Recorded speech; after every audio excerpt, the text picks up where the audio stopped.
Eat my flesh and drink my blood. Let us be honest. Spoken at a supper table, it would sound grotesque. Uttered in a marketplace, it would be primitive and dangerous. Heard with the human ear alone, it is an offense. Do not be ashamed of the recoil. The human sense of life hears through nerves and memory, through the logic that counts loaves and weighs bodies. So it winces, it argues, it defends itself. The offense, however, is not in the Master's words. The offense is in the hearing. The letter, taken by a literal consciousness, kills. The spirit, received by spiritual consciousness, gives life. Now if tonight we insist on parsing syllables with the natural mind, we will only deepen the bruise of the literal sense. We will then go from shock to debate, from debate to ritual, and from ritual to superstition. And all the while, the living bread is within, unreceived. So we make a decision at the outset. We are going to stop arguing about the sentence and begin to experience what it points to. Not, I must understand this with my mind, but God is revealing itself as my life. Not, I will master a hard text, but God is the life of all that appears as me, and God is feeding God within the sanctuary of my own being. Jesus is not inviting cannibalism, and he is not issuing a clever riddle to sort insiders from outsiders. He is unveiling a law of inner communion, the way life is sustained by the indwelling Christ, the I in the midst of you that is mighty. God is spirit. God is life. God is the substance of bread before there is grain in the field. God is the blood of courage before there is pulse in the wrist. God is. God is. God is. When the ear that hears is set on God, when the center moves from I am trying to I am in the midst of me, the words cease to be a crime against taste and become instruction in living. I wish you to feel the gentleness here. The divine voice within you says, Lo, I am with you unto the end of the world. Fear not.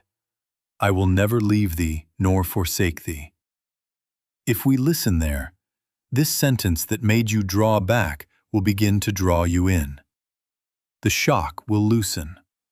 The literal mind will quiet, and we will begin to suspect that we have been judging spiritual speech by physical custom. Instead of this, I am business, I am spiritual, I am perfect, I am understanding, we change our treatment to God is. Not I am illumined, but God is light revealing itself. Not I am sustained by ordinances, but God is the bread that feeds, the life that circulates, the peace that abides. So take a breath, and, just for a moment, be willing not to solve, not to defend, not to react. Relax the argumentative habit. Let the words stand as a door. The door does not explain the house. It opens. What we seek is not wordplay, but presence. In the hours that follow, we will walk from the outer court of offense into the inner room of communion, until this very saying becomes your nourishment, not by ritual performance, not by mental gymnastics, but by the quiet discovery that your life is hid with Christ in God, and that the one who spoke is the one who feeds, and that one is within you now. Now here is the one move that opens every hard saying. We shift the center. Instead of polishing the human self with spiritual slogans, I am spiritual, I am perfect, I am harmonious, we retire that little theater and turn to God. You know the trouble with that I am business. A human being with eyeglasses and rent due saying, I am divine perfection, and wondering why the sentence sits there like an empty shell. We are not trying to spiritualize personality. We are not decorating the mask. We are yielding to reality. I can of my own self do nothing. That is the end of self-improvement as a religion. The Father within doeth the works. That is the beginning of life lived as communion. Now let the mind be quiet under a single reign of truth. God is. God is life. God is spirit. God is the substance of being before there is form, before there is bread on the plate or blood in the vein. God is the only power. God is the light of consciousness, the intelligence of all that appears as you and me. God is presence, not absent. God is cause, not effect. God is completeness, not promise someday. God is. God is. God is. Let the repetition unhook the argument in you. Relax. Do not try to believe. Let yourself be believed in by that which is. Now you will notice how the passage changes color. When the self sits in the center, it mutters, "How could I do that? How could I eat and drink such a thing?" It is grotesque because the self imagines a physical act performed by a personal doer.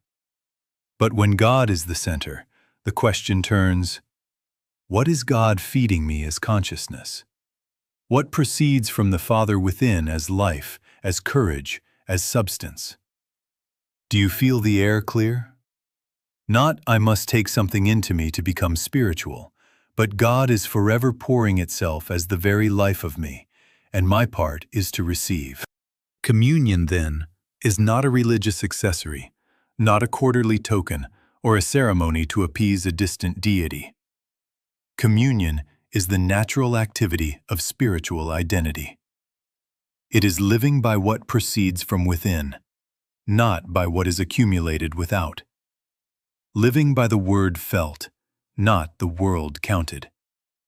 Not I am supplied, but God is supply, showing itself as daily sufficiency. Not I am healthy, but God is life revealing harmony as function and form. Not I am wealthy, but the earth is the Lord's and the fullness thereof. And that fullness appears as what is needed when it is needed. Hear the inner voice. Lo, I am with you. I in the midst of you am mighty. If God is the source of life, then eating and drinking must be the way life is received. Not a bite of matter, but a union of awareness. We will learn to abide there, to let the Word become our food and the Spirit our wine, until the saying ceases to shock and begins to nourish. Let us bring our little sanctuary into the story. Suppose a man walks in, under a gentle, hypnotic suggestion that there is a white poodle under his chair. At once, the legs come up, the eyes dart, the voice trembles, and he begins to worship his fear. He will rearrange the furniture, scold the ushers, petition the board of deacons for a poodle policy, and he will insist that we stop the service until the animal is caught. You can explain, you can plead, you can point to the bare floor, but as long as the suggestion holds, he is not dealing with facts. He is dealing with a picture in consciousness, and he will behave absurdly, sincerely, consequentially, until he awakens. Now, watch the mischief. Some well-meaning soul comes along and says, "All right, let us build a little fence for the poodle.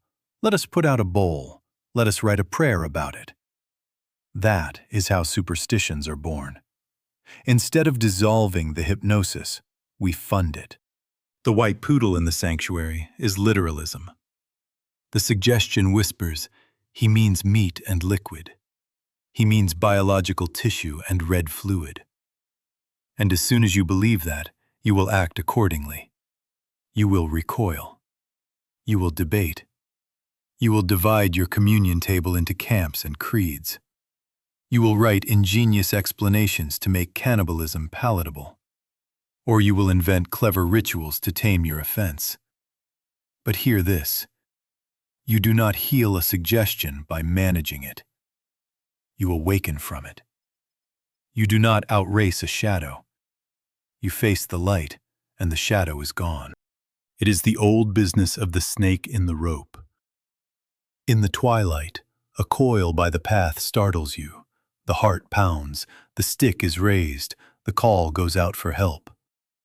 Then the lamp is brought near, and you laugh in relief, perhaps ashamed of your fear. But notice this.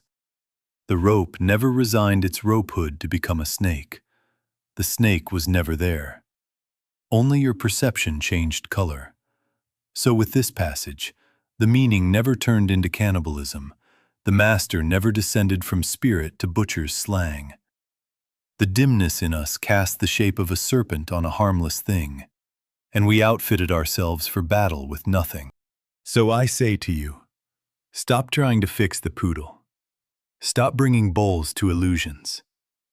Do not pet it with scholarship. Do not cage it with arguments. Do not domesticate it with pageantry. Withdraw belief. Stand still and let the light be brought near. God is. God is spirit. God is life. God is the intelligence of the word before there is symbol, sacrament, or syllable. God is the bread before grain and the wine before grape. Look to me. Look to me. Look within. I in the midst of you am mighty. Now close the outward eye and let the inner ear hear. Fear not, I will never leave thee nor forsake thee. As that voice grows clear, the form of the fear thins to nothing, and what remains is presence. Not a managed appearance, but realized reality.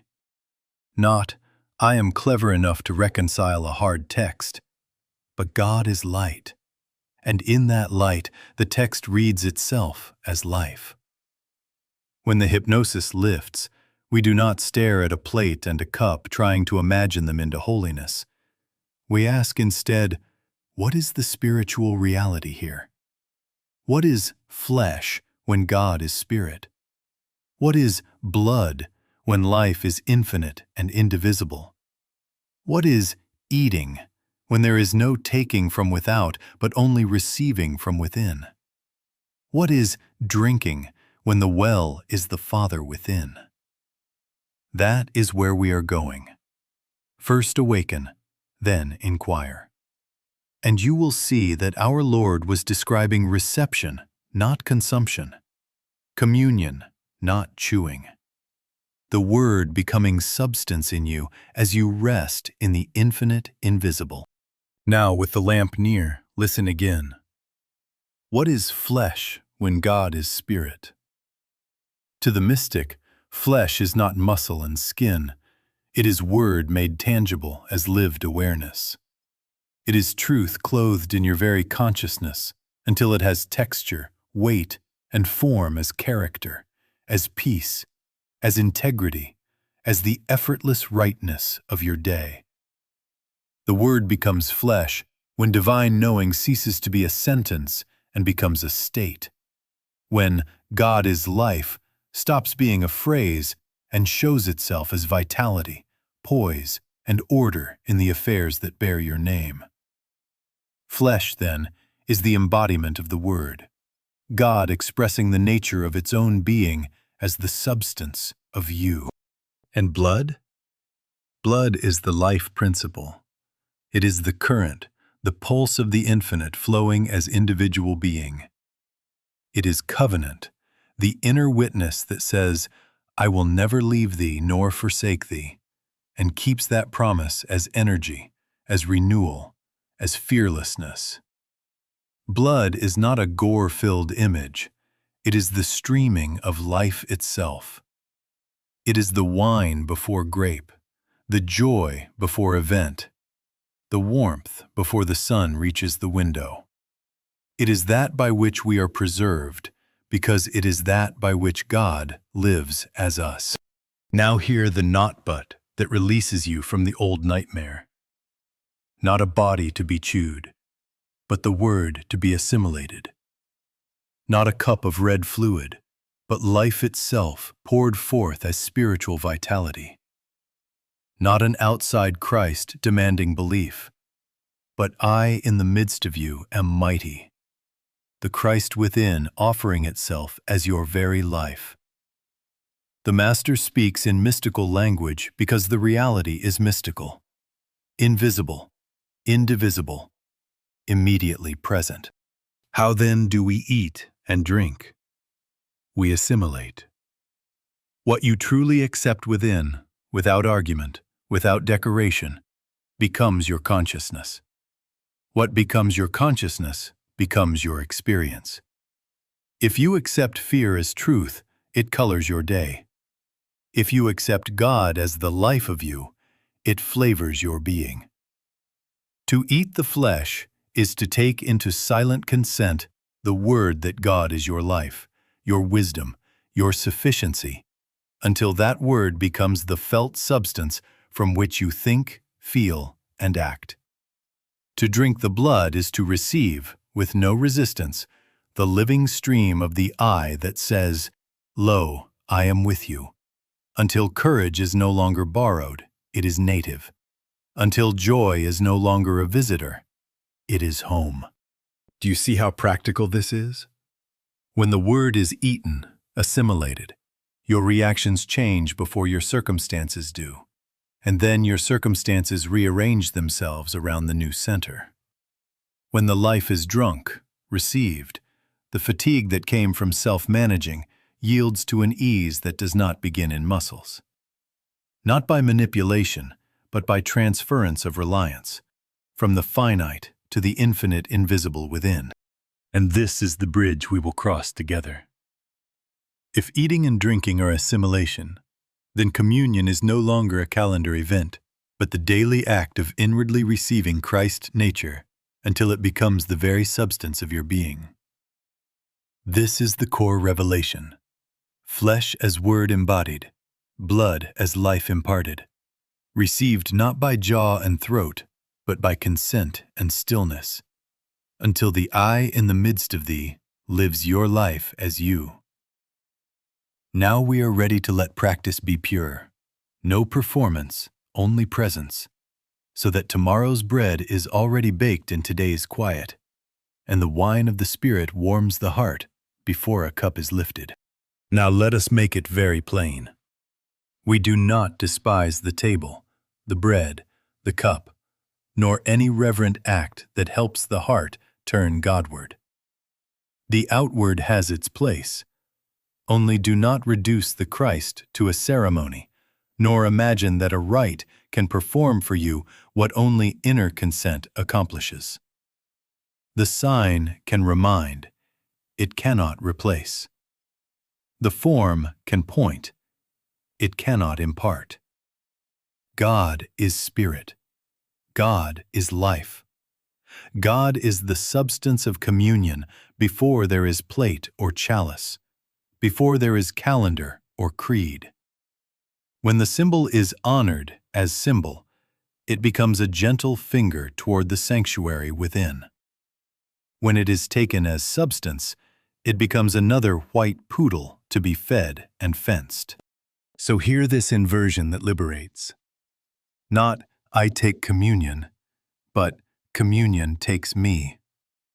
Not I as a person doing a holy thing to impress God, but God as presence possessing my awareness so quietly that fear loosens, so tenderly that the strain to be good breaks and falls like an old shell. I in the midst of you am mighty. And when that I is allowed its own place, it becomes the animating principle of your day. It goes with you to the office, and conversations soften. It goes with you to the kitchen, and tasks are light. It goes with you to the hospital room, and a calm authority breathes, Fear not, I am with thee. This is communion living you, not you performing piety. How shall we know that communion has taken us? Not by a tremor of emotion, not by the correct recitation of theology, not by holding a solemn face. The proof is fruit, always fruit. Peace where argument used to dwell, guidance where groping used to be, protection without carnal props, supply without anxious arithmetic. God is our fortress and our rock within. God is our shepherd, and we shall not want. God is the quiet law that orders footsteps, introduces right companionships, and closes doors not meant for us. Our reliance, then, is not on visible props, but on the infinite invisible, felt as an inner yes that precedes the outer event, as a sufficiency that arrives as needed, never late, never loud. Now, let us cease trying to be holy. Stop polishing the halo of the human self. Stop the "I am spiritual, I am harmonious" effort that leaves the shoulders tight and the brow knit. Instead, yield. Yield to the holiness already present. Relax. Rest. Lo, I am with you unto the end of the world. Not I am holy, but God is holiness revealing itself as what appears as me. Not I will make a demonstration, but God is the life of this very breath, the wisdom of this very choice, the substance of this very day. Make room. Stand still. Let the river run. The Spirit does not require your strain. It requires your receptivity, and receptivity is consent, a simple inward yes. And now you will see why many have preferred the safety of the outer act. It asks for minutes and gives the feeling of control. Pure communion asks for surrender, the end of the self as manager, the willingness to be lived by the presence. That is the next threshold before us, the offense of the ego at losing the reins. And we will look at it, gently and honestly, so that nothing remains between you and the living bread that is forever offered within. This is a hard saying. Who can hear it? That cry in the synagogue was not about vocabulary or theology. It was about government. Who runs this life? Many turned back, not because they could not parse a metaphor, but because they would not yield a center. The demand was not for better ears. It was for a different heart. And the human sense of self, liking to be manager, treasurer, and foreman of its own construction project, heard surrender and called it offense. Let us be honest here. The difficulty is never in the words of spirit. The difficulty is in letting the personal sense be moved off the throne. I can of my own self do nothing, says the Master. And instantly, the ego hears unemployment. Now I must touch a tender nerve. There is a kind of metaphysical costume that the ego will gladly wear to keep the reins while appearing devout. It says, I am spiritual, I am perfect, I am harmonious. And then, with the same lips, asks for pills for the headache, for help with the fear, for a friend to remove the loneliness. Do not be ashamed of the needs. Be awake to the disguise.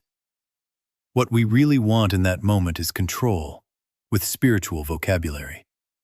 We want to keep the steering wheel and hire God as a consultant. We want vitamins for the human identity. But the Christ life is not a supplement.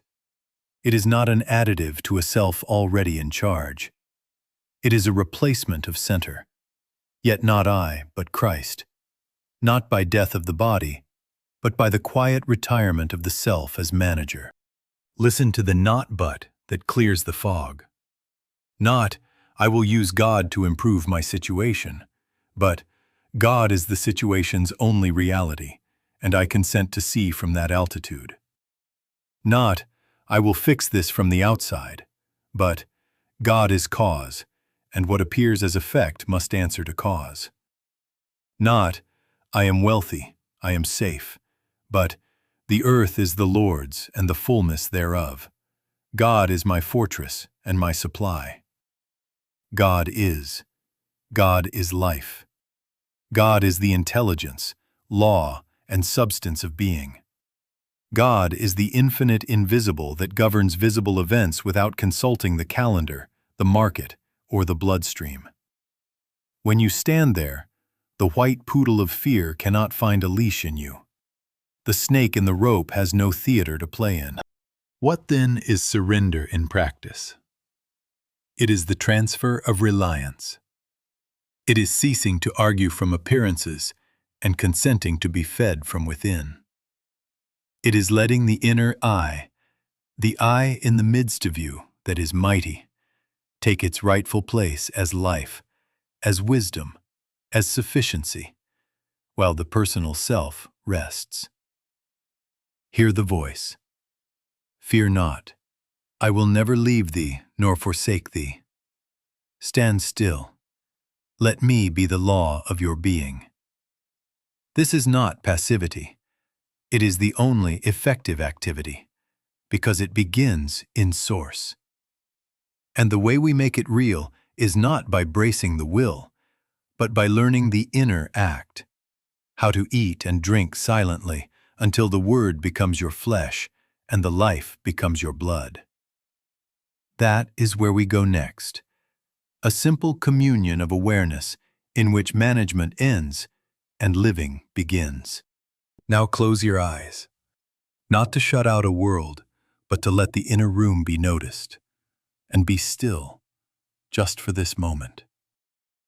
Realize there is something called I, not the noisy me that carries history and comment, not the planner, not the worrier, not the one who wants to get on with it. Let that fellow sit down, kindly, like a child in the pew. There is an I that does not chatter, that does not push, that does not explain itself. There is an I that simply is. Let your attention rest there. Do not try to find it with the mind. Let the mind get comfortable not being in charge. Be still, and notice that even your breathing happens without your managing it. That is a hint. I, in the midst of you, am mighty. Now hear, not as a sentence to remember, but as a presence that speaks. Lo, I am with you unto the end of the world. I will never leave thee, nor forsake thee. Fear not. Hear it again, more softly, as if from the center of your own being. I am here. I am your life. Not you clinging to God, but God holding you. Not you manufacturing peace, but peace announcing itself. Don't reach for a feeling.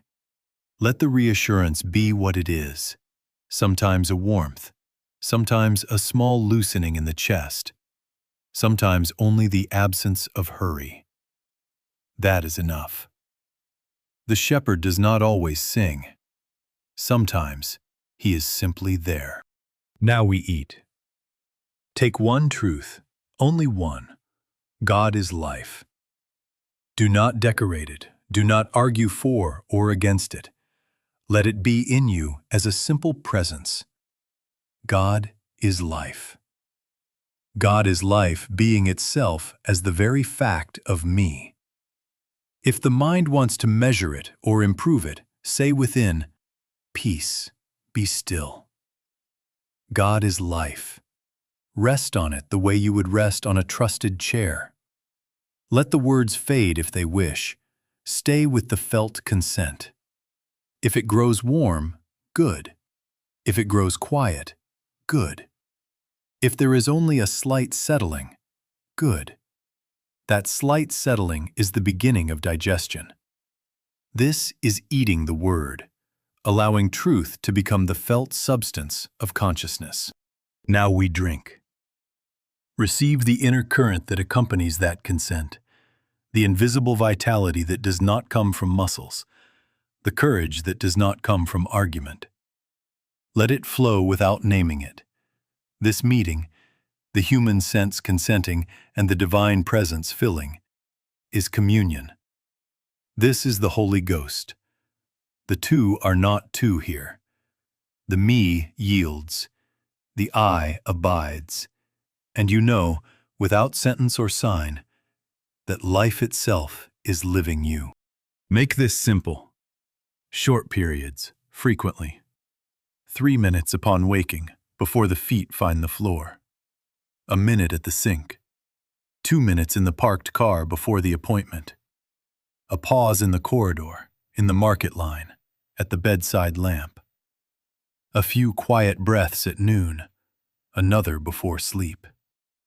Never permit a day to go by without these small meals.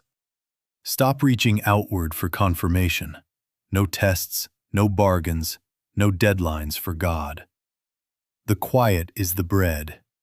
The ease is the wine. If distraction comes, you have not failed.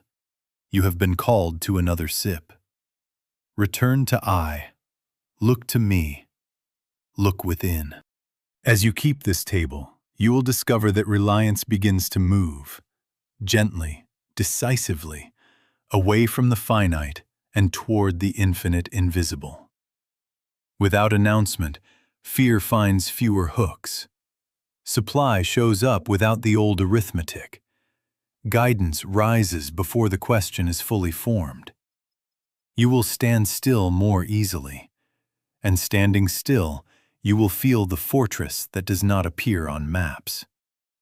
This is how the saying becomes substance, the word eaten, the life drunk, until presence itself becomes the daily food and drink by which you live.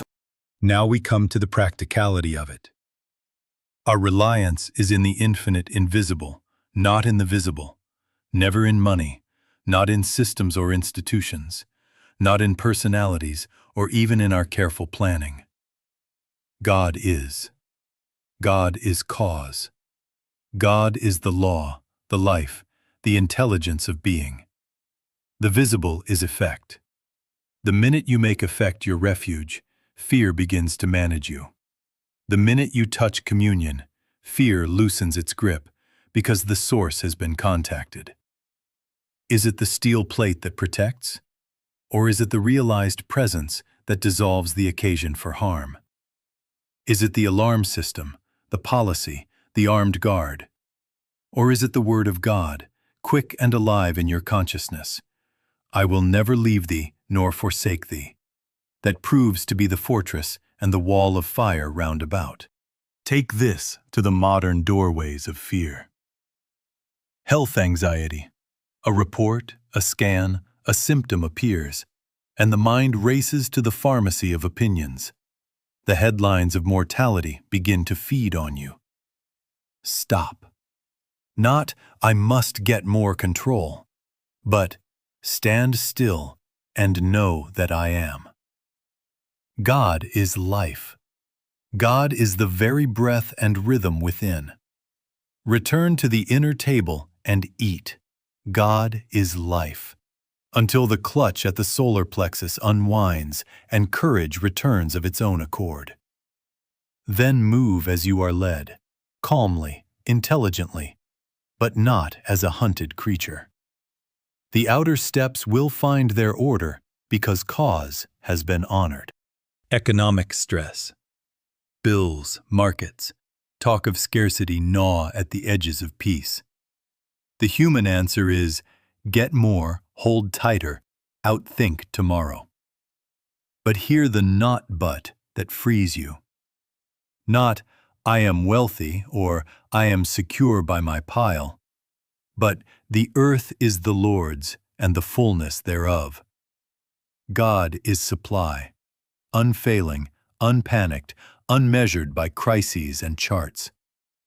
Eat that word, Drink that life until the arithmetic within you changes, and you will see sufficiency appear in right work, right timing, right adjustments.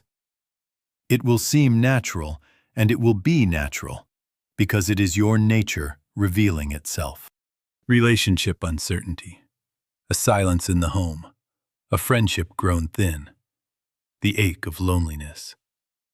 The reflex is to beg, to bargain, to manipulate outcomes. Not this time. Not, I will manage people, but I will commune. God is love.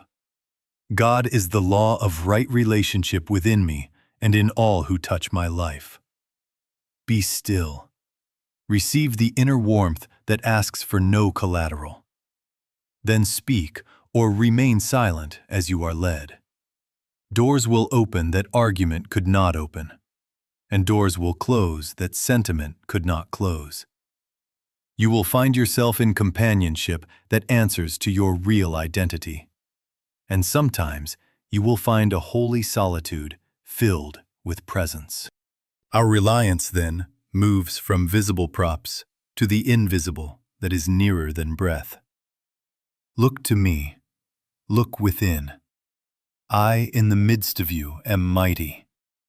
Make your daily contact, and you will notice that safety is no longer a program, but a presence. Supply is no longer a scramble, but an appearing. Guidance is no longer a guess, but a quiet certainty before the step. This is not mystical escape. It is the only practicality, because it begins in cause and lets effect take its rightful, obedient place. And let me say this to guard you from turning this into another mental trick. The fruit endures only as the center remains shifted. Communion is not a technique for getting.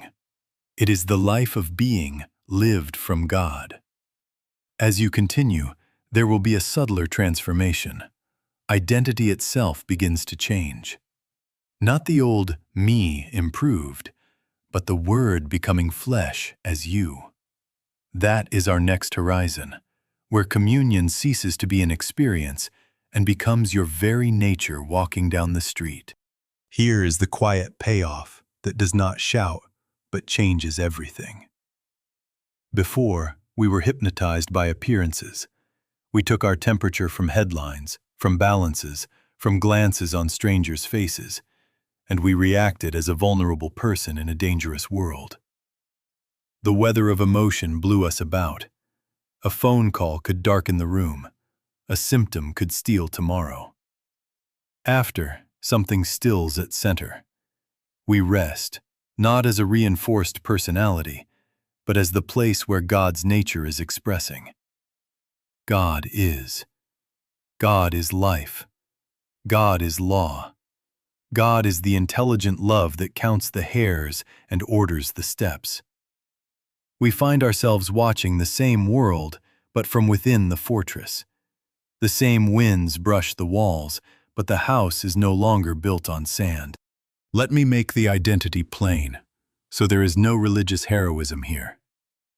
Not, I become God, no idolatry of the mask. But God expresses the infinite nature of its own being as my individuality. The Father's life shows as your life.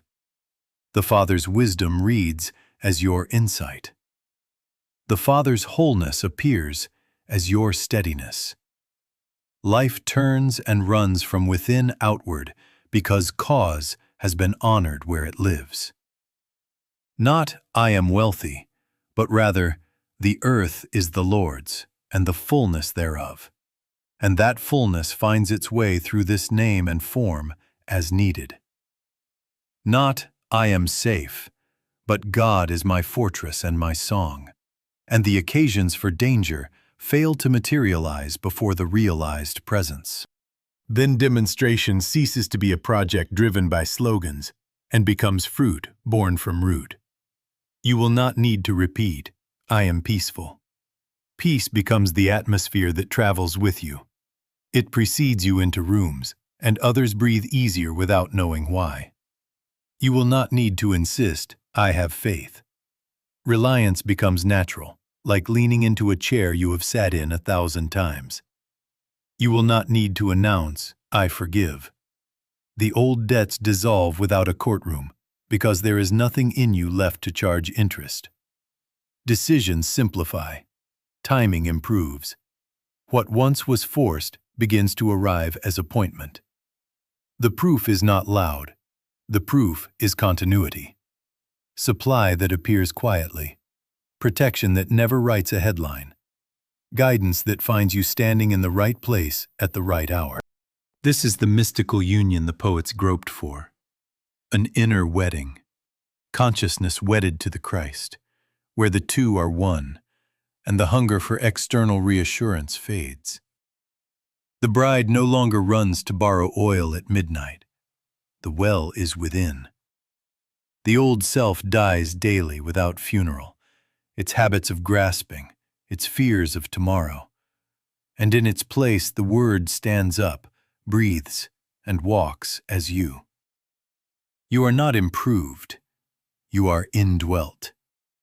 You do not hold God. God holds you. Keep the rhythm simple so it endures. Never let a day pass without some quiet period of eating and drinking, receiving, consenting, resting. Upon waking, before the feet touch the floor, God is. At midday, between tasks, I in the midst of you am mighty. At night, before sleep, I will never leave thee nor forsake thee. Do not reach for outcomes in those minutes. Let the Word be the food and the life be the wine. Then go out and let it live you. Speak if you are moved. Be silent if you are not. Take the step that presents itself from within. The fruit will appear of itself as branch answers to vine.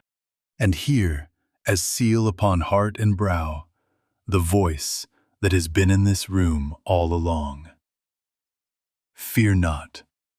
I am here. I in the midst of you am mighty. I will never leave you nor forsake you. Lo, I am with you unto the end of the world. Rest now, and let my word become your flesh.